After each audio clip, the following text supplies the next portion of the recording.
मनसेकडून मुंबईमध्ये मोठे फेरबदल होणार असं कळतंय।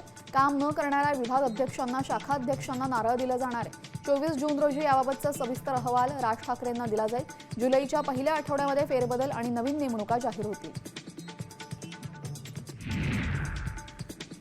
ठाकरे शिवसेनेच्या माजी नगरसेविका तेजस्वी घोसाळकर यांचा भाजपा प्रवेश निश्चित झाल्याची चर्चा रंगलेली आहे। मुंबई बँकेच्या संचालकपदी माजी नगरसेविका तेजस्वी घोसाळकर यांची नियुक्ती करण्यात आलेली आहे।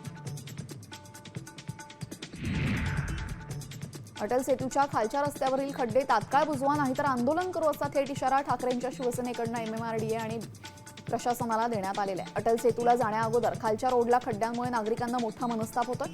सोबतच अनेक अपघात होत असल्याने प्रशासनाने लक्ष देण्याची मागणी त्यांनी केलेली आहे। मुंबईकरांची लवकरच वाहतूक कोंडीतून सुटका होऊ शकते। मुंबई आणि आसपासच्या परिसरामध्ये 28 महिन्यांमध्ये प्रवासी जलवाहतूक सेवा कार्यान्वित होऊ शकते।